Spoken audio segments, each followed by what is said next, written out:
worst part is the frickin' Novocaine. Yeah, I had a buddy here.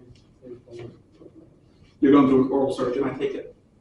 Yeah, they get in there, they numb you up, and it's literally like 3 seconds. Yeah. Well, no, this tooth is cracked. I cracked it somehow. My daughter somehow cracked her tooth. She was playing with a fork and decided to stick it in there, and she cracked it down to the root level. That hurts. She cracked it from the root, so that was not fun. They said there's a small chance they have to do a root canal to remove the root, because they can't get the whole thing out because of how she cracked it. So they're just hoping that it doesn't get infected and her new tooth will just push that root out. Oh, yeah. But there's a small chance it gets infected, and then they have to do a root canal. I have a quick question about the midterm.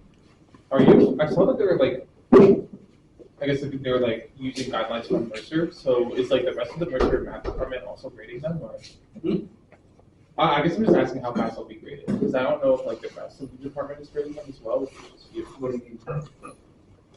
I don't know. I don't know. Or I'm just asking how long it's gonna take to see the grades for the midterm. The midterm exam grade? Yeah. I'm going to start grading it probably tomorrow. Okay. But I don't know why the department. Oh, I don't know. It's It just just looked like because a standardized. it's my midterm. Oh, it is good. Okay. The department doesn't have anything to do with it. Oh, okay. I wasn't sure. I guess because of chemistry, they all have midterms Those are- together, so they all grade it better. Maybe that's how the chemistry department does it. Yeah. Well, I know Orgo 2, you have to take a national exam. Yeah, that's not for a while. No. I mean, but Reasons it now. They're my exams. I think that's Okay. fine. I was just confused because I think I saw like the labeling of the front of the exam that made it look like it was from the math department. But No, it's just how I rate. That's just Oh, how I okay. rate. Okay. I try to make it look professional. It did look really professional. That's why I learned LaTeX. Okay. See, LaTeX is sexy. I don't know where the G code is though. Hmm? G code. It's a machine, and it's how machines work. 3D printers. Oh, that- CNC okay. mills, Swiss machines. But that's also something I want to do. If you're going to do any kind of research or publication, you also need to learn LaTeX. So, Well, I want to go make things or go design things. so we're continuing after the midterm. We also happened to finish Unit 2, right, before the midterm. So we finished up with taking derivatives. Now we're looking at applications of the derivative. And the first application we look at, related rates.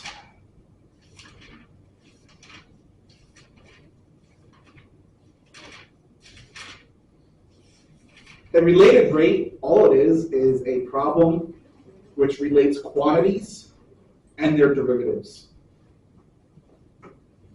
And typically, you want to either find one of the rates of change given other variables, or find a quantity given rates and quantities.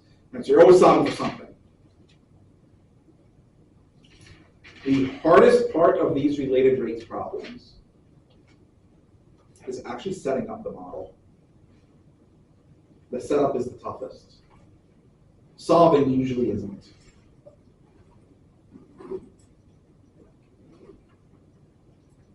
First thing you want to do is assign symbols to all the variables involved, and if applicable, draw a figure.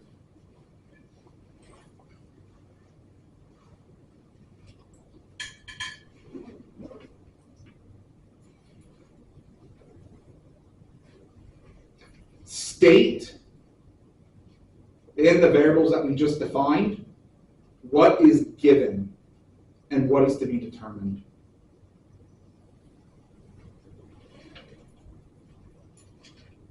Then you set up your model. You want to find the relation.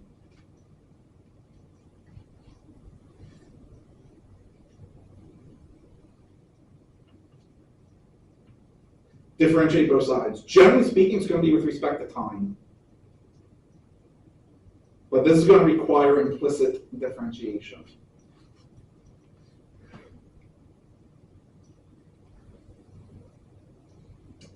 They say then substitute the values into the equation and solve for the unknown. I solve for the unknown first and then plug in my values. It's just a matter of preference.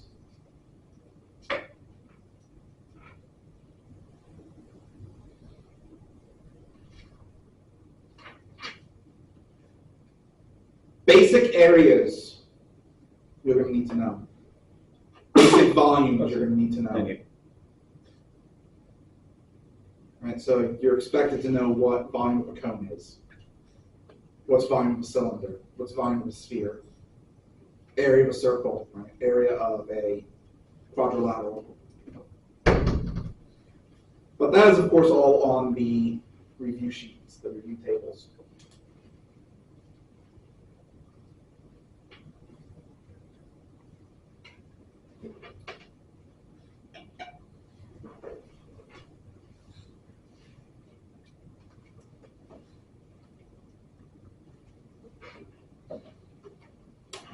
Best way to learn related races is to jump right in.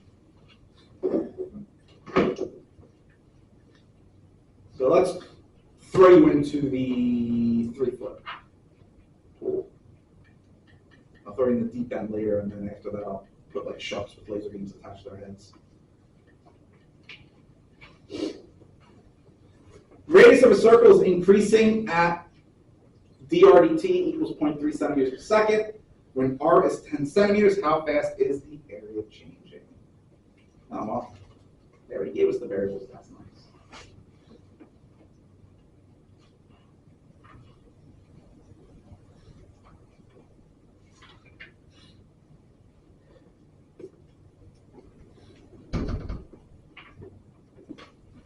Given or known,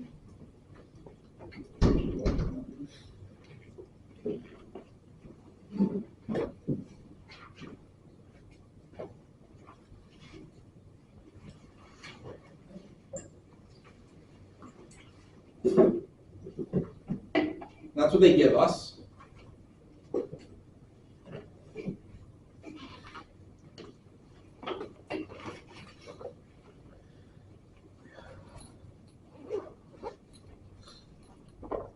And this is what they want us to find. Right? Rate at which the area of the circle is changing when radius is 10 centimeters.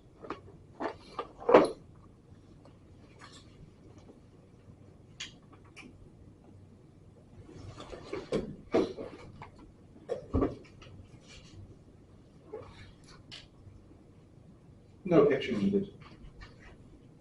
What is A? And D over T? Area. Oh, okay. Do we have to define that when doing a question like this as well? Or? That's already known. Okay. Capital A is the accepted symbol for area, just like capital V would be volume. Yeah. We now need the relation. What is area?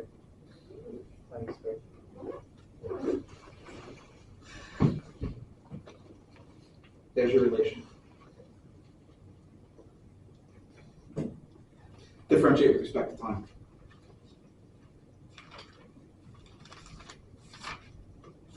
Right. Derivative of area with respect to time is just dAdt. And remember the dot notation, I may revert to using that because I'm too lazy and don't want to keep writing d something dt.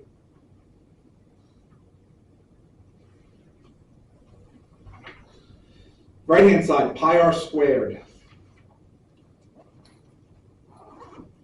Well, what's pi? Constant? It's a constant, right? Okay, so that's just a constant multiple, right? Perfect. So all we have to worry about is r squared. What is the derivative of r squared with respect to time? 2r dr over dt. Is there a reason why that's the perimeter multiplied? Is it like the perimeter is like a layer that's like being added with a thickness of dr over dt?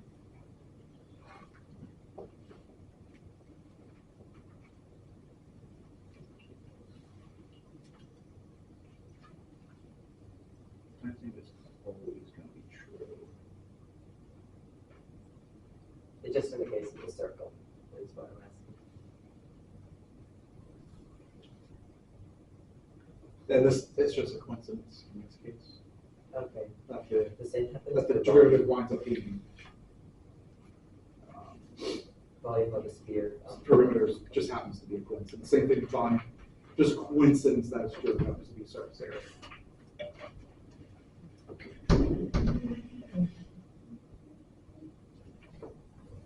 I'm sure there's some special property about circles that, Okay. but it's not always true, right? So area of a square, for instance, when you differentiate, does not give you perimeter. Okay. So these are cusps. Yeah, so it's just a special property of circles. Okay. Well, we're trying to solve for dAdt, right? So there's no rearrangement to do. Plug in the values.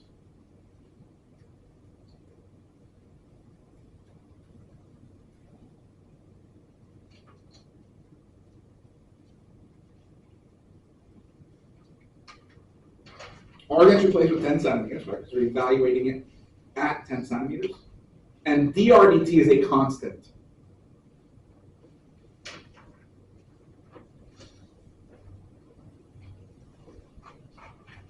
It's a constant 0.3 centimeters per second.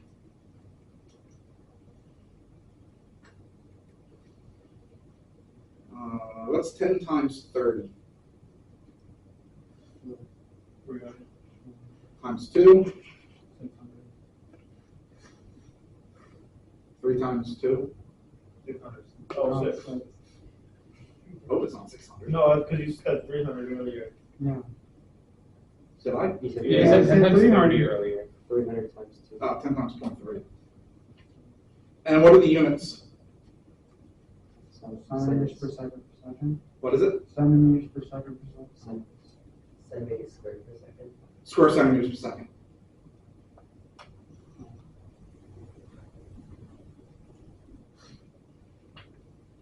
All right, two ways, area has units of square centimeters, or square length units, right? And time is seconds. So square units of length per second, or just do the dimensional analysis. Centimeters per second times centimeters. There, that's how area is changing. That was it.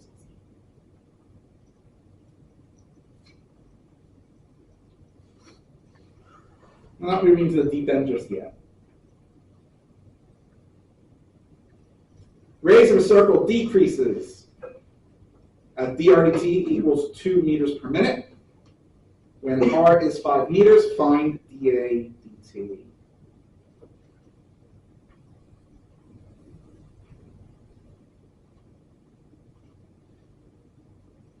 dRdt is what? -2. Why? Because it's decreasing. Decreasing means that dRdt has to be negative. Yeah. You could keep it positive, but then what would happen with dAdt? The sign rules would switch, right? A positive dAdt would represent decreasing, and a negative would represent increasing.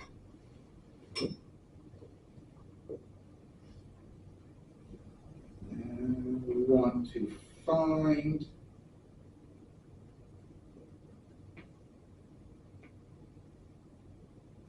dAdt when r is 5 meters.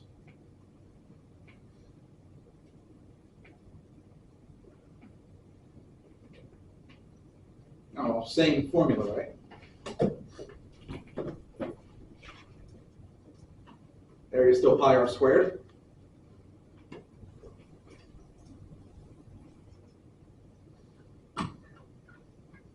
So that means dAdt would be 2 pi r dRdt.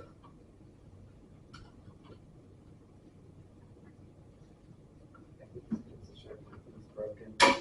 Gosh, I'm so sorry. Oh, I thought that was the pencil sharpening intelligence. Oh, this is manual. No, I mean like, Oh no. It's looking a little bit. what? Oh, it's looking a little broken for sure. Can I get you a new one? Oh, it's not mine. I don't care. Oh. It's the school's. I don't Okay. care. So by God, we have to replace this $5 pencil sharpener, so we're gonna raise tuition by 20%. Because God forbid we spend any kind of money. It was like half on, and then I think I broke it. And it's old. So we get what, 2 pi times 5 meters times -2 meters per minute. So what do we get? -20 meters. -20 what? Meters squared per minute. Negative 20 pi. -20 pi.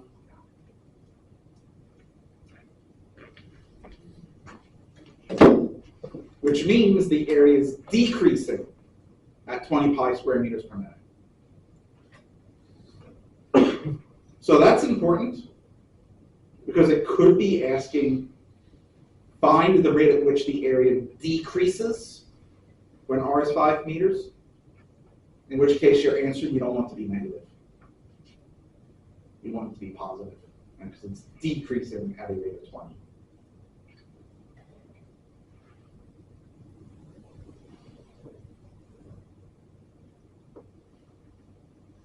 Okay, now you're in the deep end. A right cone tipped down has radius of 4 meters and height of 6 meters.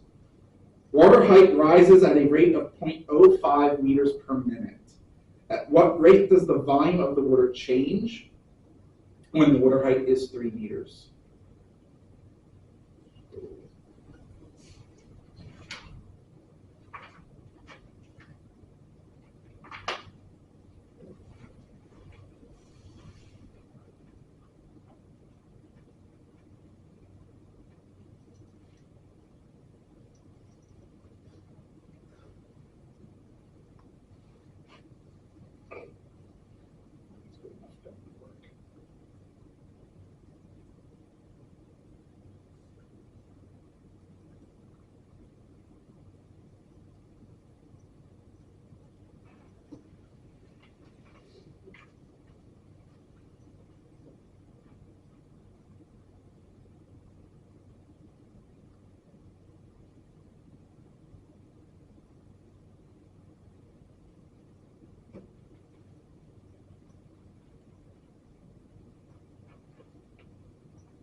Answers all that. Why?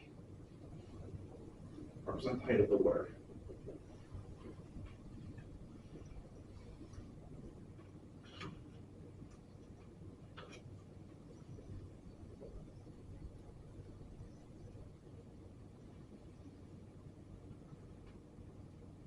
We're given that the radius is 4 meters. We're given that the height is 6 meters.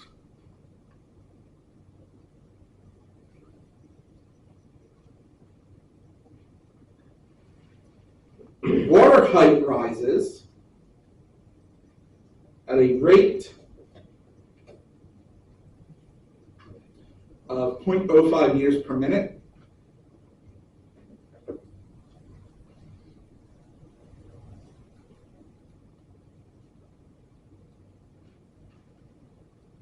That would mean that dy dt is 0.05 meters per minute.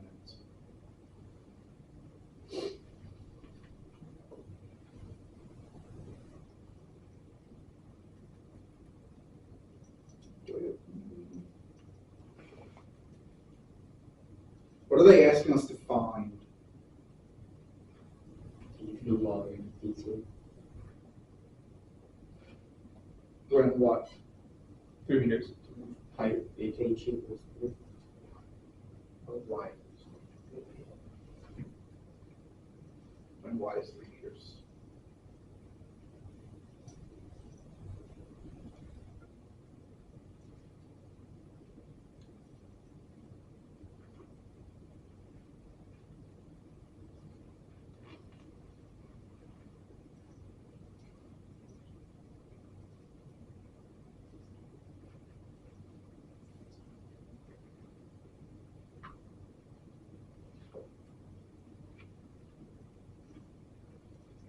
Volume.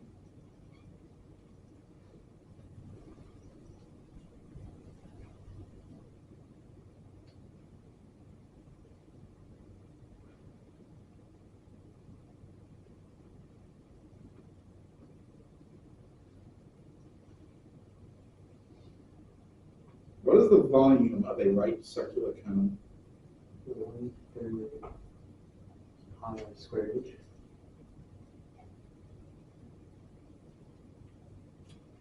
But in this case, I'm going to use y.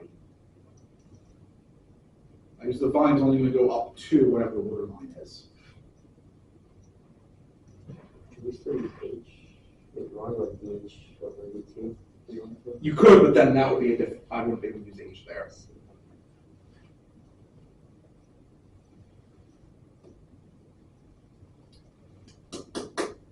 We have a problem.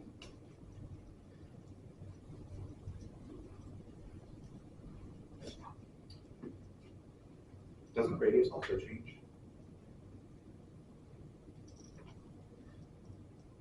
So I probably shouldn't be using that R.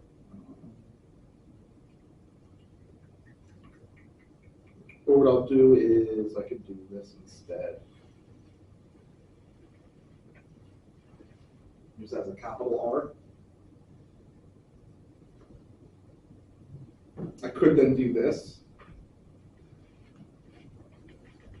Make that capital H.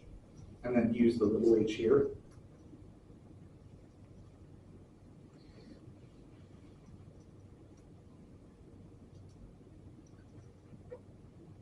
Now we should just change a few of these. Could do that, doesn't matter.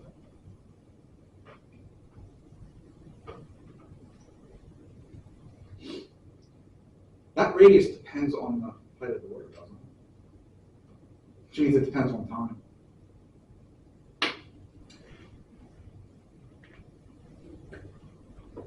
We know nothing about the radius.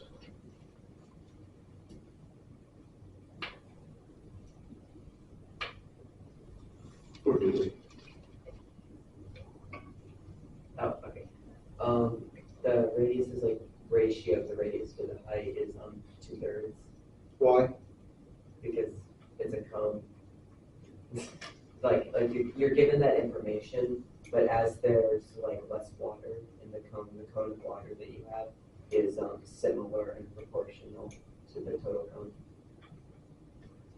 We have similar triangles. Yeah.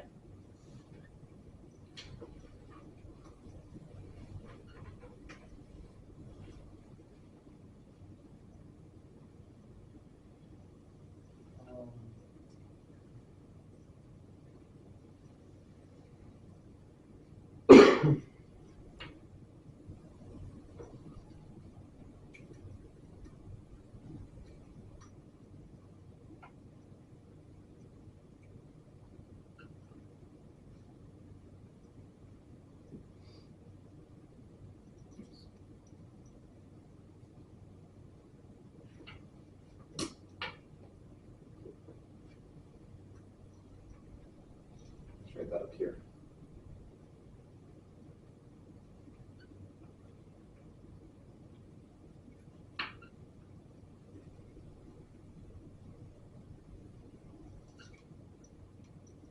Yeah. I think I want, yeah, that is what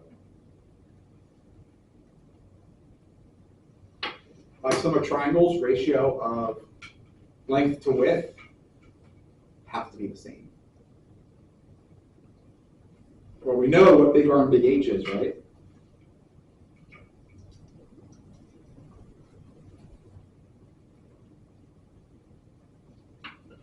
Solve for R. R is 2/3 H.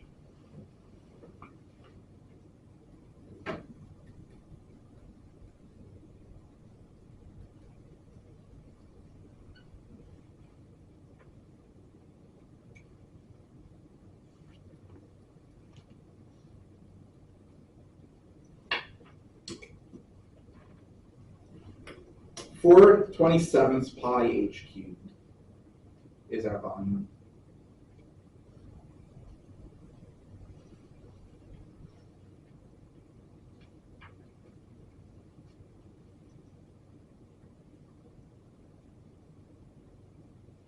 Now differentiate with respect to time. V dot equals, what is the derivative of 4/27 pi h cubed with respect to time?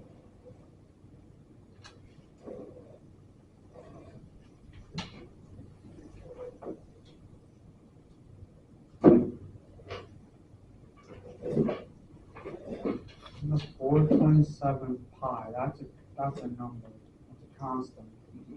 So then h, we do the power rule, so then times all that by 3, and then h squared. Which is what? What is all that times 3?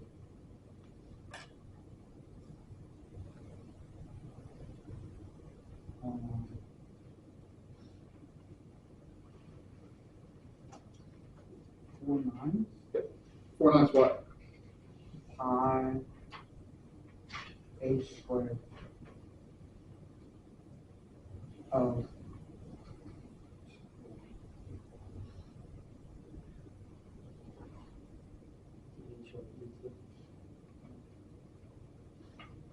Times the HDT. And we're trying to find V dot. Okay, it's already solved for us. Now just plug in the knowns.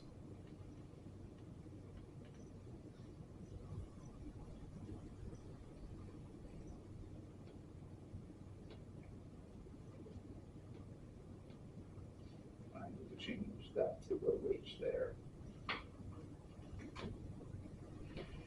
4/9 pi times h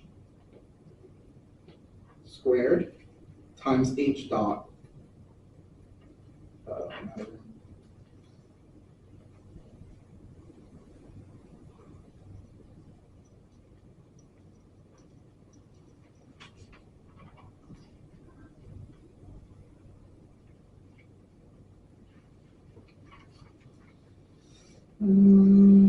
So we're going to get what? Well, that's not too terrible. 3 squared is 9, times 4/9 is 4. That's nice. What is 4 times 0.05? 1/5.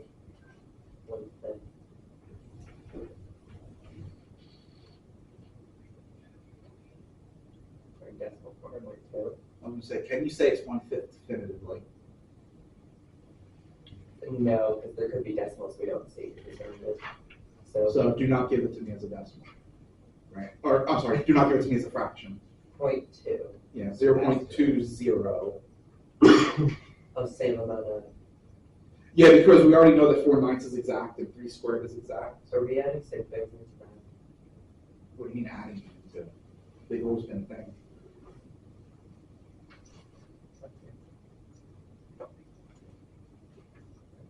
Right, I could argue, yes, maybe just one sig fig, because is that 3 exactly? Do we know for a fact that's 3? Or don't we? We have to trust the problem. No, I'm just going to go back to 2 sig figs, say 0.20. But 0.20 what? And what are the units? Meters cubes per minute. Cubic meters, right? Meters cube or cubic meters per minute. Technically speaking, I shouldn't keep it like that. 0.6. It should be 0.2 times the approximation for pi. Man, I like pi, so I'm going to leave pi in there.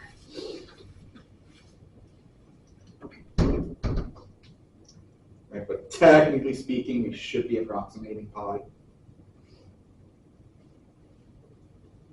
So there's the volume. Or that's the rate at which the volume is changing. Right, so the volume is increasing at 0.2 pi cubic meters per minute at that water height. If there was more water in there, the volume, the rate average volume is changing would change as well. Right, probably it would increase. So again, what was the hardest part? Setting up this. Getting to problem. that formula, right? Getting to that relation. Solving it was easy. Oh, again, that was a relatively tame relay rates problem. Oh, they get really bad. So I have one. I do not. How do I not have? Oh, I'm going to have to fix that. I'll have to get one that has the Bob's angles.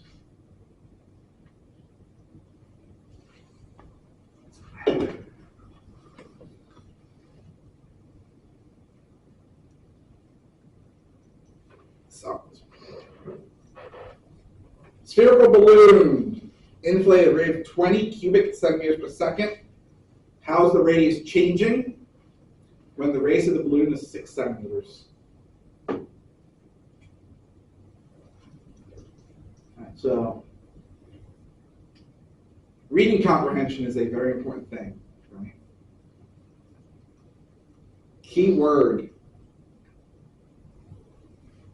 Spherical balloon, which means we're assuming it's a perfect sphere.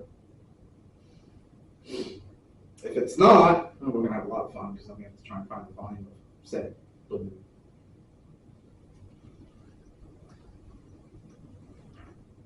There's really no diagram needed here, right?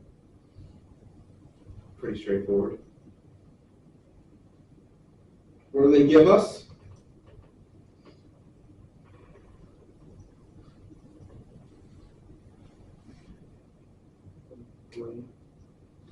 The rate, so Rate of what? rate of balloon increasing, What about the balloon? how fast being blown up. Which one? Right, so that is what? What measure is that? Volume. So that's just called capital V, right? And that is what? 23 centimeters.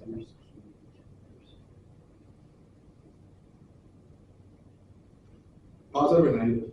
Also, And why positive? because it's inflating and inflating. Inflating implies increasing, right?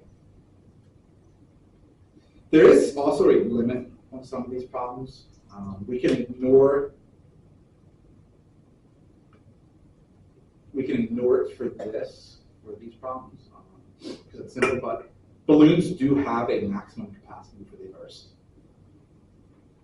We are ignoring that fact because I have no idea if, What material the balloon's made out of. right, we don't know if 6 centimeters is too much for the balloon or not. So we're just ignoring that, we're simplifying it. Much like in internal mechanics, you ignore any kind of resistance because that makes it more complicated. Do we know anything else? Or where you want to be. Yeah, so I don't really put that as a given. What are we trying to find? 6 centimeters. DR22. When? The radius is 6 centimeters. Right, so that's typically, I'll include that. The givens I typically reserve for constants. Or what they tell me at that specific moment in time.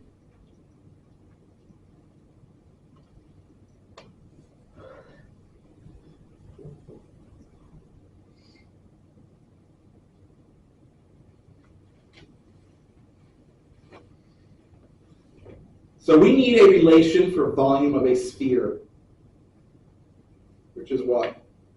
The width of it on the cube.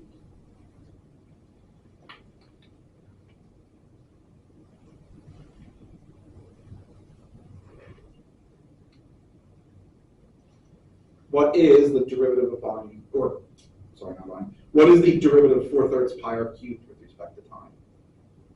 Or pi r squared dr over dt.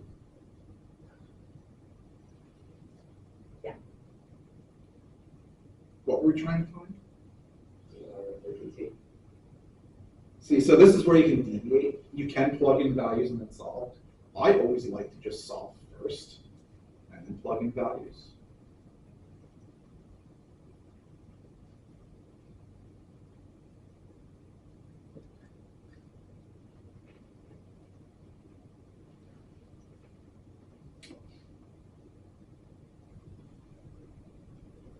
So just divide by 4 pi r squared.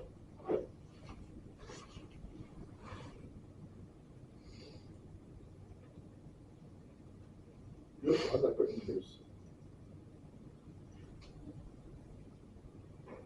We know what V dot is, right? What is it? 20 cubic centimeters per second.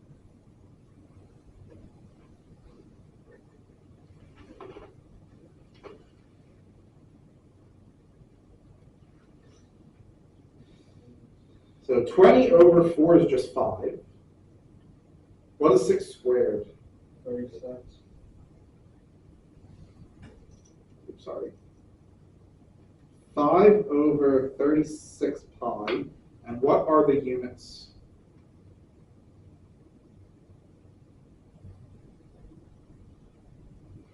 Centimeters per second. Centimeters per second. Right, radius is in centimeters. Again, you could also just do dimensional analysis.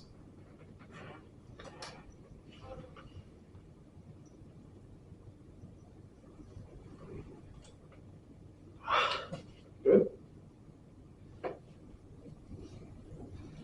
A classic related rates problem.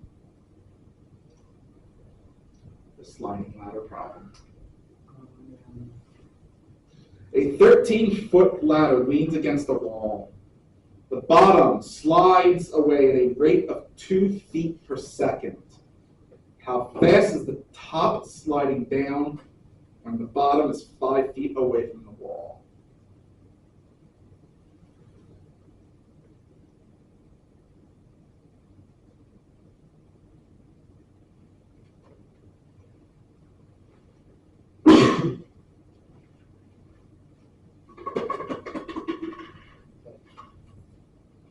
So let's treat that vertical as the wall, horizontal as the ground. Right?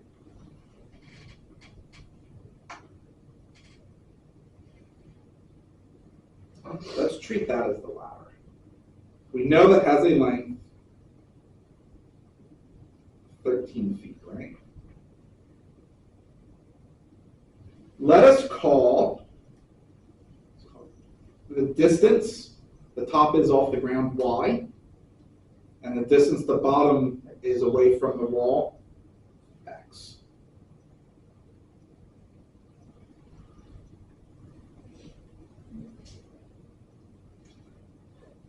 What are we given? DXD2. Which is what? 2 feet per second. What was it? 2 feet per second.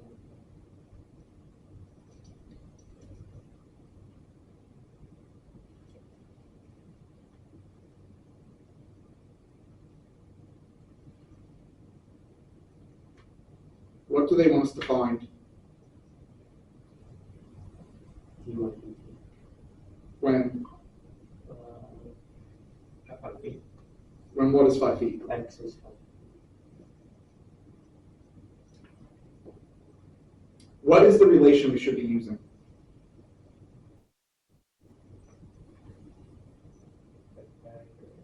Which says what? X squared plus y squared is 1/6. Giggity.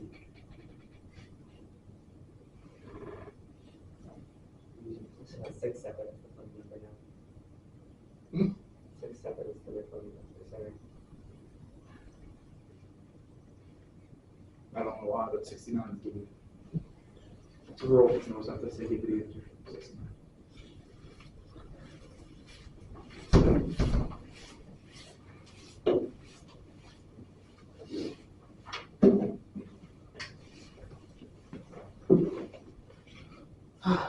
Use implicit.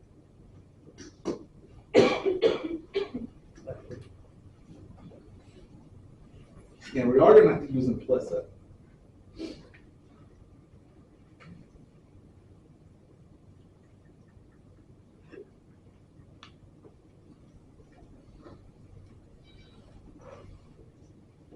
So take that derivative, what do you get?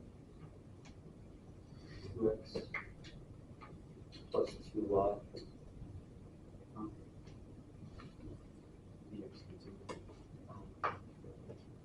Remember, we're differentiating with respect to time, not x.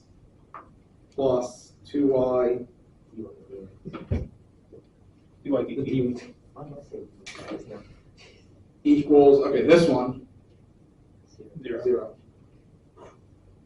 good. So does it? If we got that one wrong, we'd have to maybe question. Maybe we shouldn't be here yet. We're trying to solve for what? dy dt. So I'm just going to do solve things at once, right? It's going to be negative. The 2's are going to drop out. We're going to get what?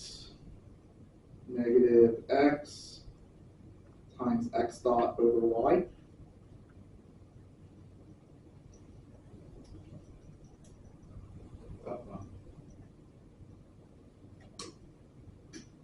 Do they tell us anything about y explicitly?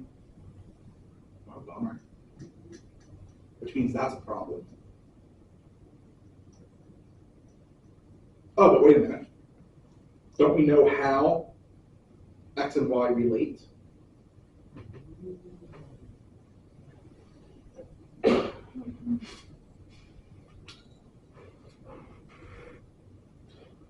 What is y in terms of x?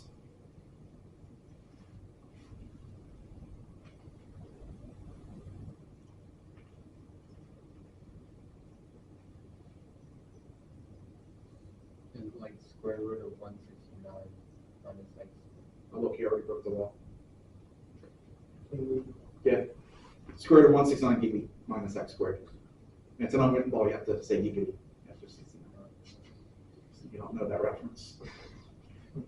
Look up Family Guy.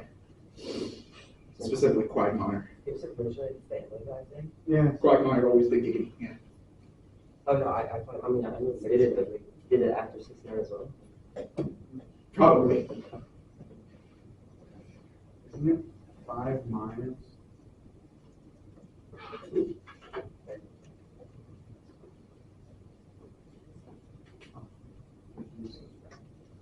Right, so y has to be the square root of 169 dB minus x squared. Right, because of the Pythagorean theorem. Isn't it 2 You can't see what it's. Oh, because they cancel out. Because you have the 2x as well, so they wind up dropping out. Ah, now we're fine.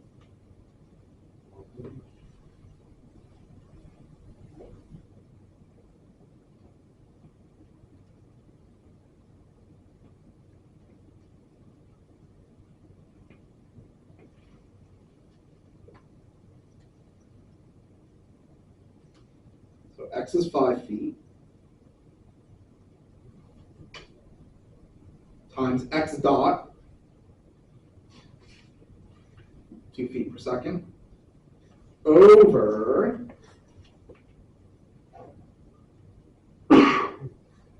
square root of 169 dB minus 25.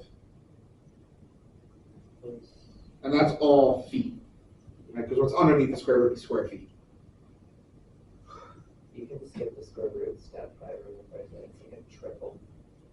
Well, this one's a nice one, I believe. Should be 12, I believe, right? Yeah. 5, 12, 13. But in general, you may not get it, so I'm just going through it, how you would do it. Yeah, that's a special Pythagorean triple. 5, 12, 13 Pythagorean triple. And also what 5, 4, 3, and also especially. Okay, 3, 4, 5. That's also Pythagorean triple.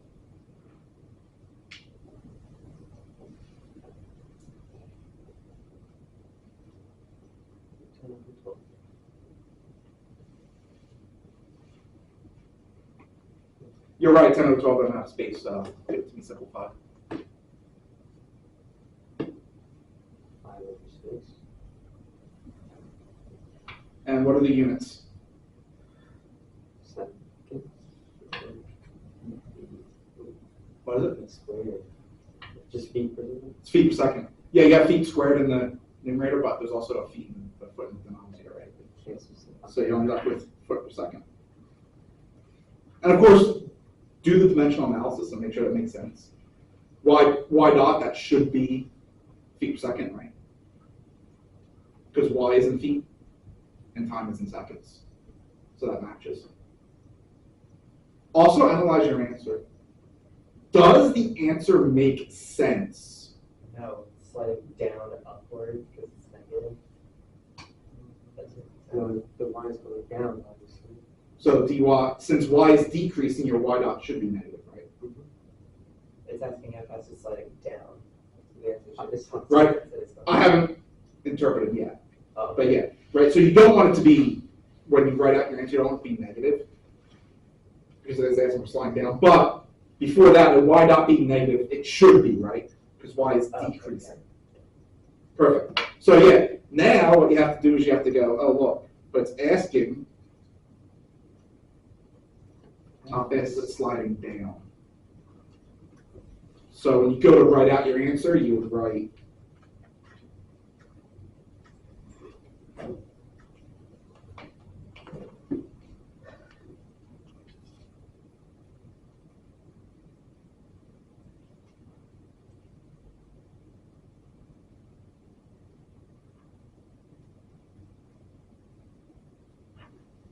sliding down at a rate of 5 to 6 feet per second.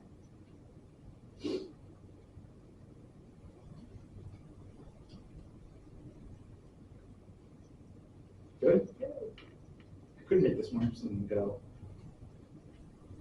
At what rate is the angle of the bottom of the ladder changing with respect to the ground? Because then that would just be, they were there and actually be examined. That makes this way more interesting. Oh my gosh, inverse tangent. It makes it way more interesting. What was that? Goblet. Remember, I love trivia.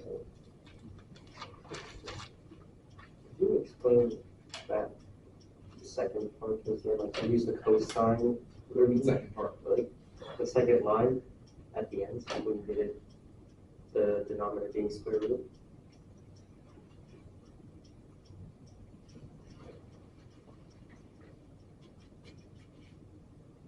On the second line. Right. Yeah. I got it from that. Pythagorean theorem. X squared plus y squared speed 169 dB. Solve for y in terms of x. So I'm just solving this equation in terms of x. Well, yeah, I get that, but when you made it square root at the bottom, Right. is that because of that being a Pythagorean? That's just because of the Pythagorean theorem. Okay. So I want to solve for y in terms of x. So the restriction, and this is called a restriction or constraint, is that x squared plus y squared has to be that value, has to be 13 squared. That's your constraint. So that's your relation for x and y. It just so happens that the constraint and the relation were the same in this case. Whereas here, the constraint was that r over h had to be 2/3 using similar triangles.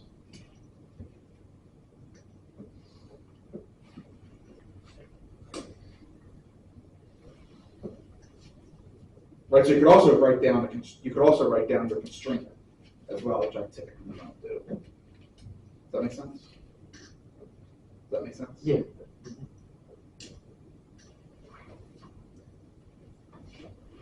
Again, another.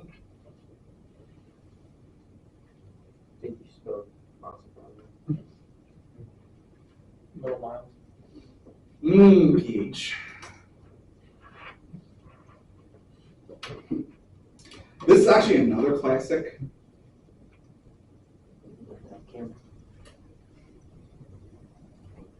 delete the footage now. Not bad. I haven't posted it. We know. I still have to edit the video before it posts.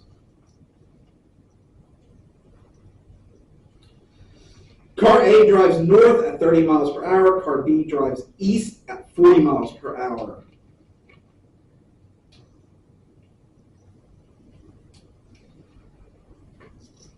At a certain instant, A is 3 miles north of the intersection, B is 4 miles east of the intersection. The question is, how fast is the distance between the cars changing at that instant?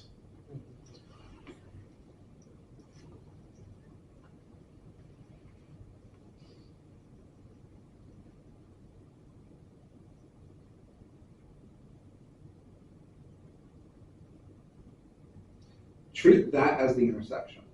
It says that car A is driving north. Let's say that's car. Let's call that car A.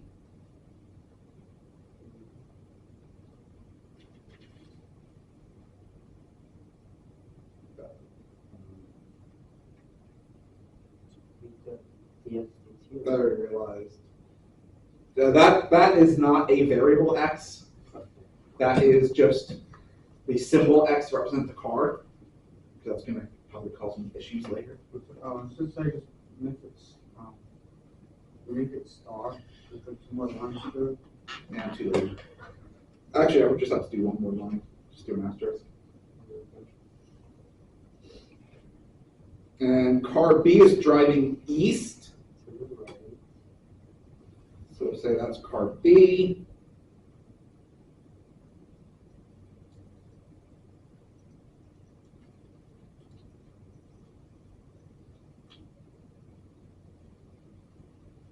Actually make it line up. There we go. Let's do a thing about technology. Otherwise, I would just say doing that for government work. And that's driving east at 40 miles per hour.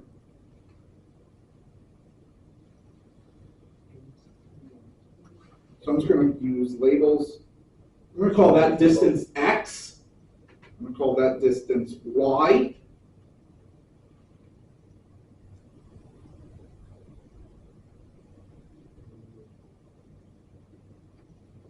I'll call that distance, I could use d. Never jokes, but I'll use L. By the way, that's another advantage of the dot notation.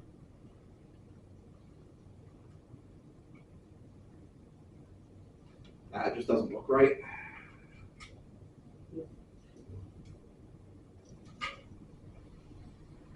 That looks better. But it doesn't matter here because I'm using L. Right, so L is the distance between the cars.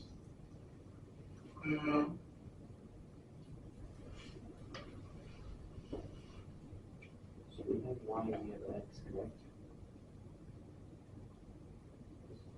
Before that,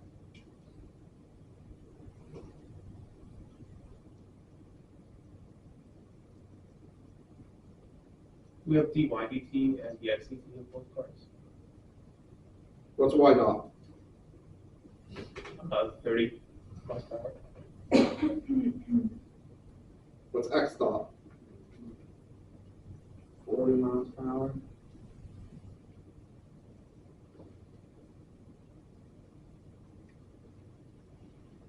Then yes, we do technically have x and y, but at a specific moment in time.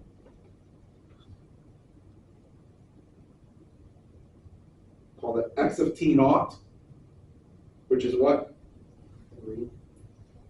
Mhm. Oh, sorry, Four. that one's 4. Yeah. Wait, y of t naught, which is what? That's 30.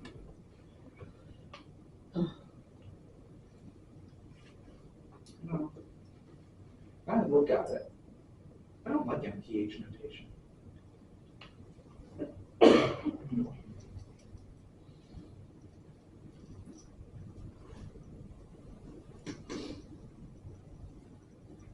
Should be miles per hour. Should be MIPH. M-I-P-H. M stands for meters. That would technically be meters per hour. Those imperialists. They didn't think about that. They stole the M notation.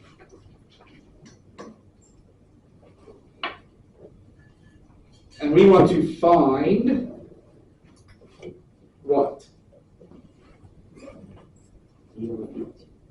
L dot at that specific instance of T naught. Whatever that specific instance happens to be.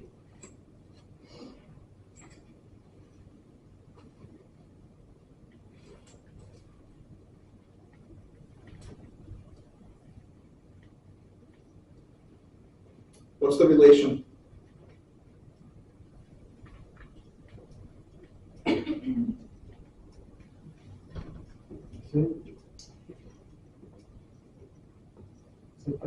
showing 10.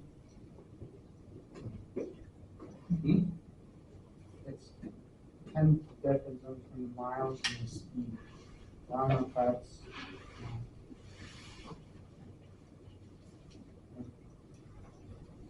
What's the relation we're gonna need?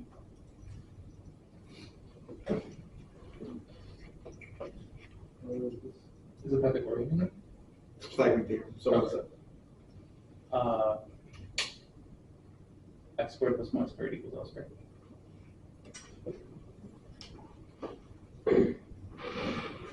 If they weren't due north and due east from the intersection, it would be a lot more fun. But in this case, they are.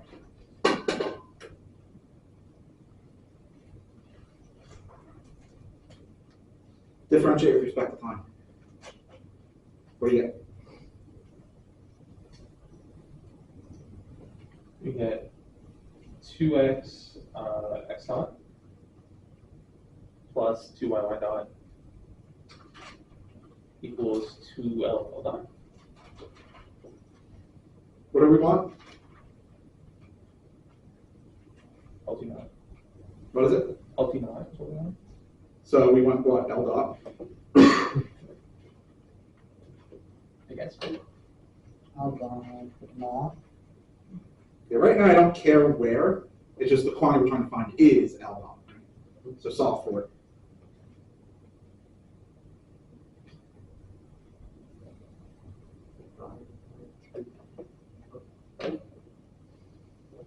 Uh-oh, there's a problem.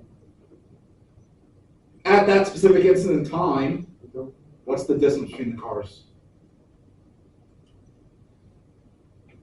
We do know, just not explicitly. I was 5. Yes, but more generally speaking. Square root of x squared plus y squared. Square root of x squared plus y squared by our constraint.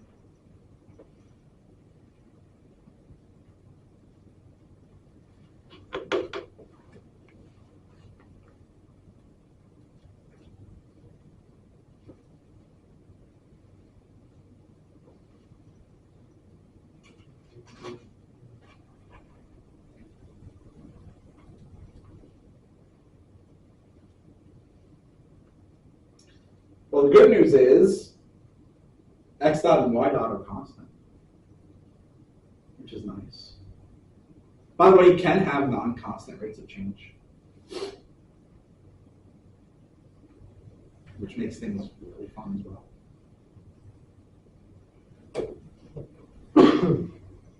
X was what, 4 at T naught? And x dot's 40, what's 4 times 40? 160 what?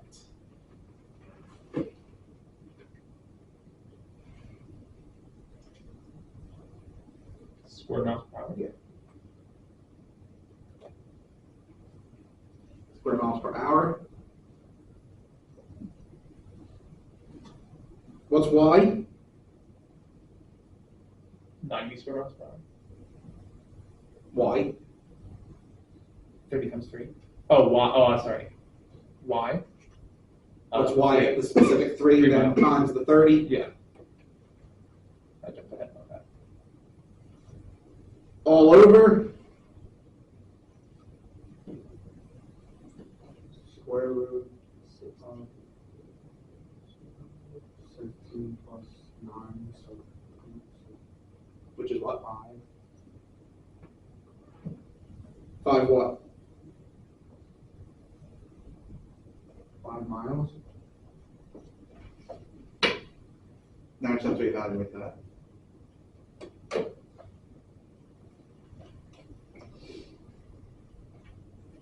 $160. This is so. Wow, these numbers were chosen to be easy. 160 and 90 is 250. Divided by 5 is 50. 50 what? Miles per hour. I'm just going to write it up here.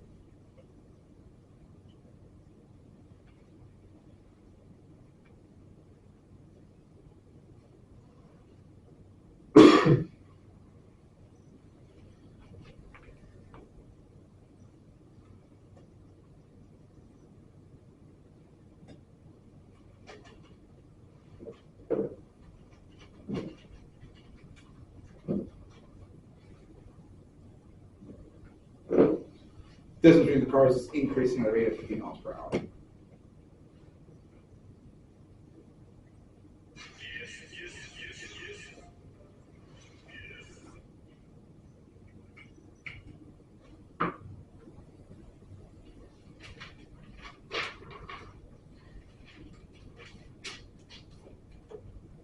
Good. Here's another classic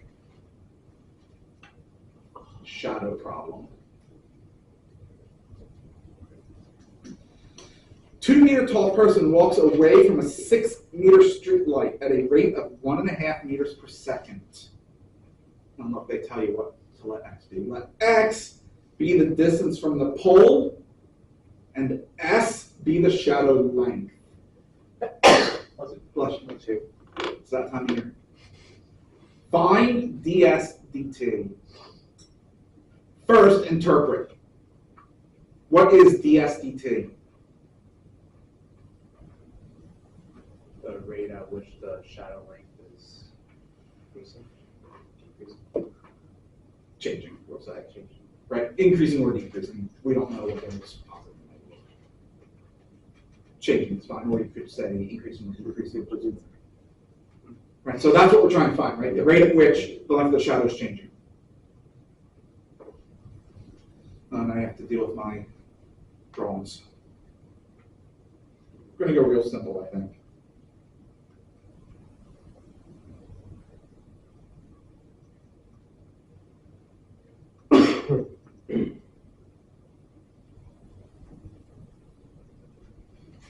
There's the lamp. It's real simple. I'm not an artist. Don't need to be.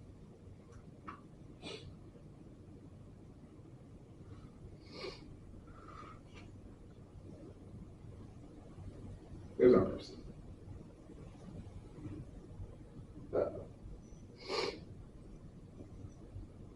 There's the ground. So I'm going to have to do that. And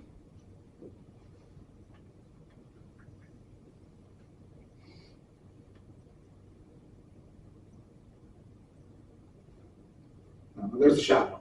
It should technically be attached, but no imagination. Is it a thin person? Never set up an artist.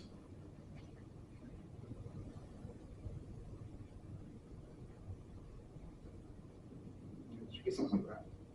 Yeah, that's the shadow line. Yeah, whatever. Good enough. It's good enough for garbage work. Actually, it's probably better than what the government would produce. And it was cheaper too. They'd probably spend $20 billion and get something that's worse than that.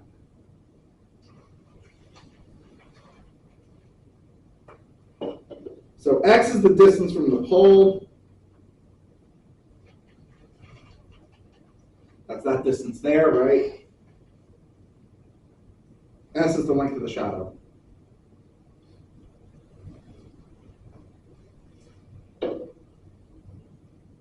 Given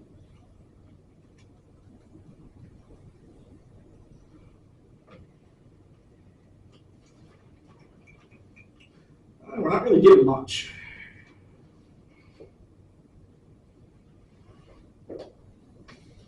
We're given X dot. Which is 1.5 meters per second. That's kind of all we're given. Other than, I guess I could write it out.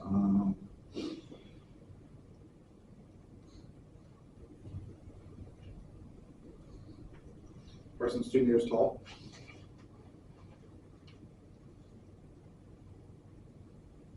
And the street light.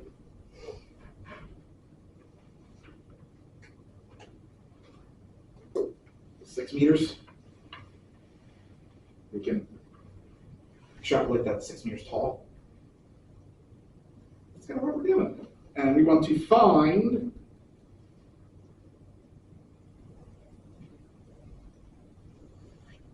S dot.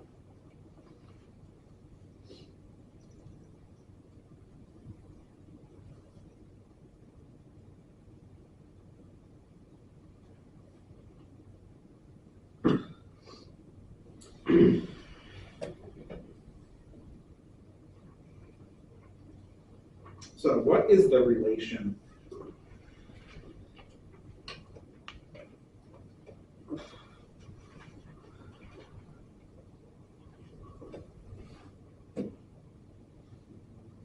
Notice that two triangles?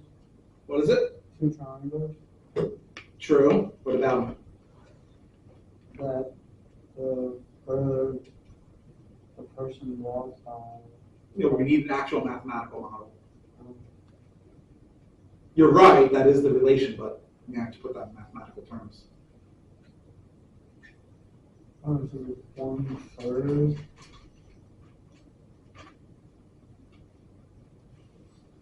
I don't want to ruin my drawing.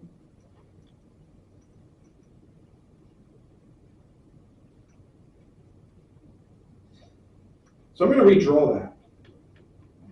That's a Refrigerator drawing, right?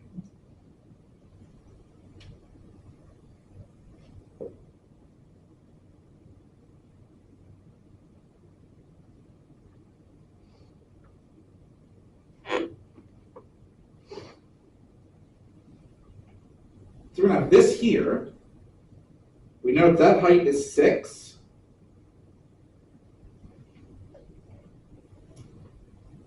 This distance Is x plus s. the x plus s, right? And then I don't care what that hypotenuse is. We also have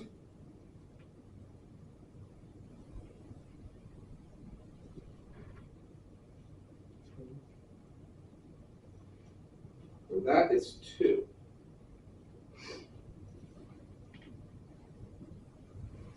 Which will give us this distance here, right? What is that distance? S. That's just s.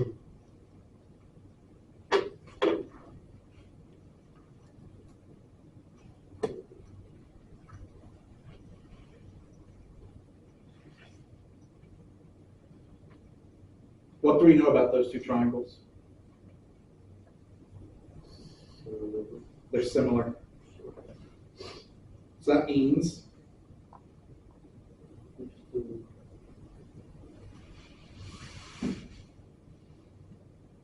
six over x plus s has to equal 2 over s. There's the relation. Just be 2 over the height of the street.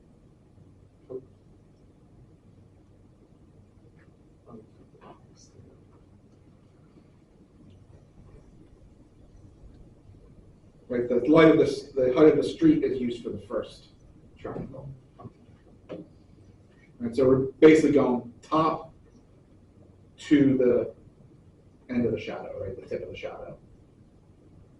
So street light versus person. That is the model. Oh dear. That is kind of hideous. I don't want to differentiate that right away. Let's try and make it simpler. I mean, I could differentiate that, but no thanks.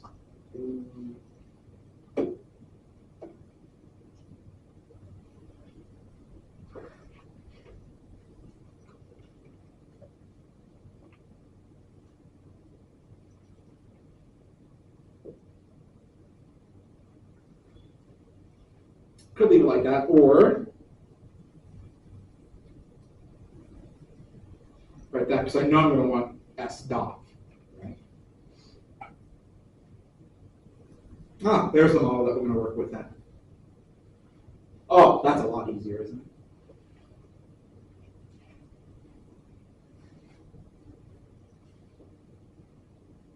What do we get? What's the derivative of the right-hand side?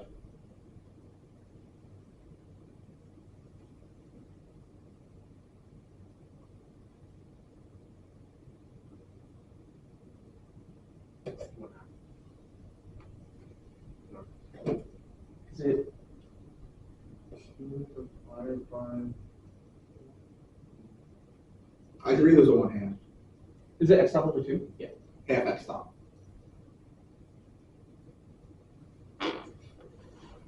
Forgot that x changes with respect to time.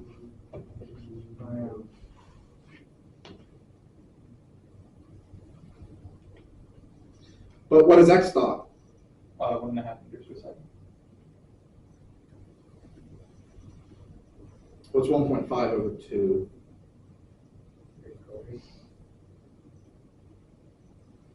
Is 3/4. Is it 3/4? 0.75. I like that.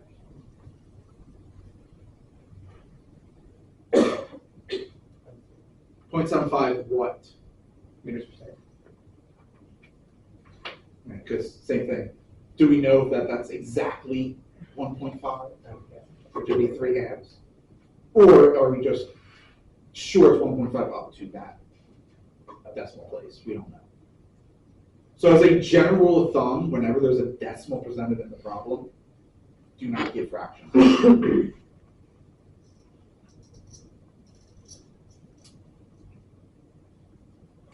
Those are related rates. The process is identical regardless of the problem. The only thing that's going to change is what model to use. And again, the hardest part is actually getting that relation. Once you get it, it's fairly straightforward. Questions on related rates?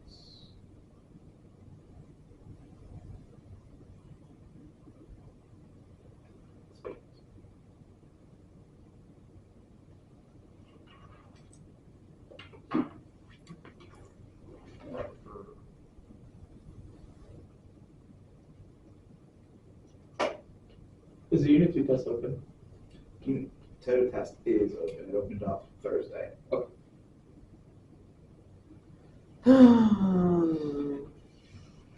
So you have a few things coming up. Unit 2, oh, Your AI, second AI assignment is due the 28th. That's next, It's a week from today. yeah, that's next Tuesday, right? Nothing's due next class. No, remember last week was the test, or was the exam? next one is. Last Thursday was the exam, so there's nothing assigned. So second AI assignment is also fairly straightforward. Just have AI of your choice. I think it's have AI of your choice differentiate several functions and then compare results. So it's the same as the last one? Except it's different. It's Different. derivatives now instead of Yeah. diagonal limits. Okay. Easier. I'm debating about what I want to do for the third.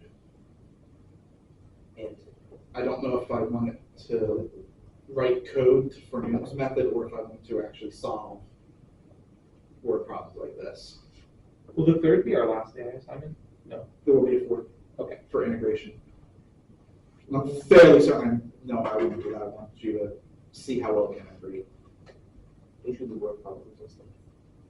Yeah, I just don't know what I would do. Well, the group assignment is all coding, so I'm thinking probably related rates and optimization problems will probably be that.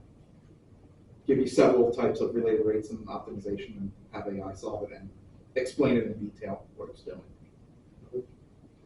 And you saw it as well. I don't know if I'm going to have you solve it.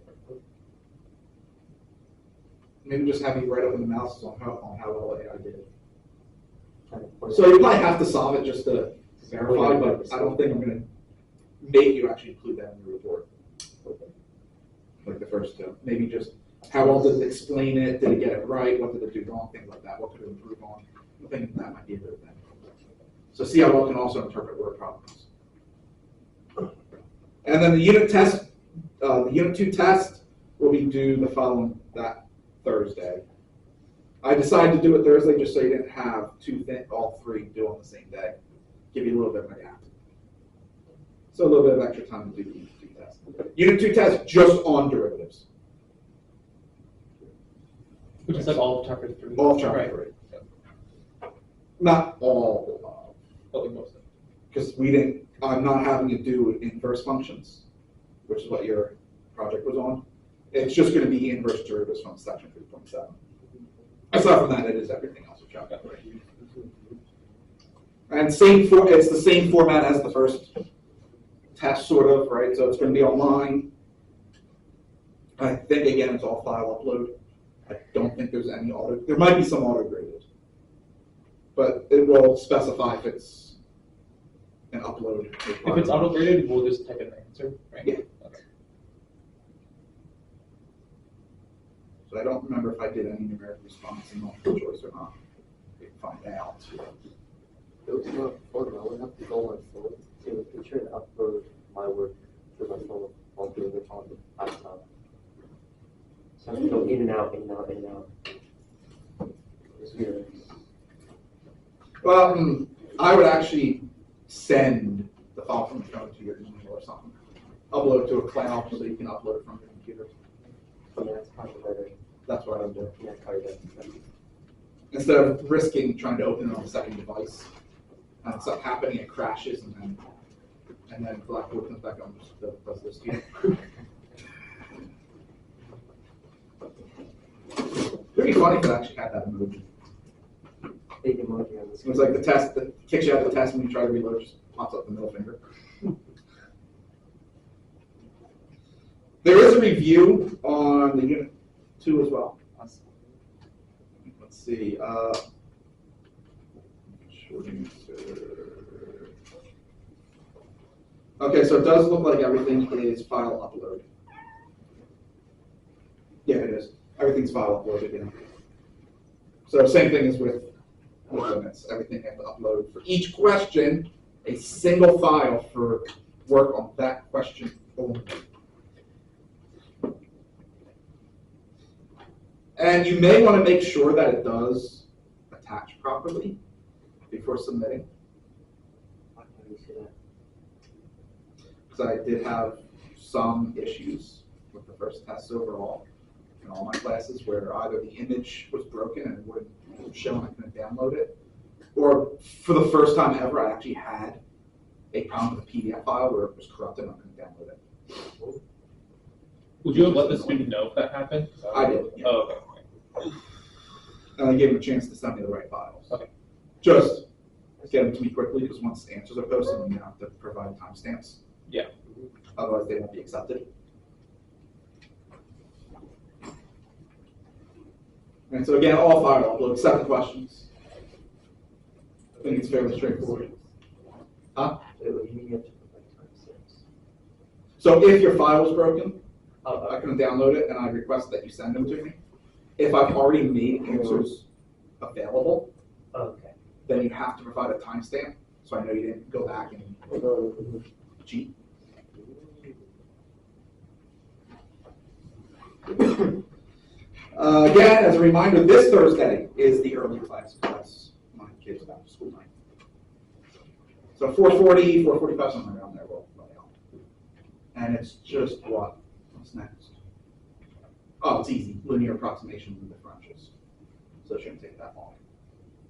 Next week is, next week's Newton's method, coding.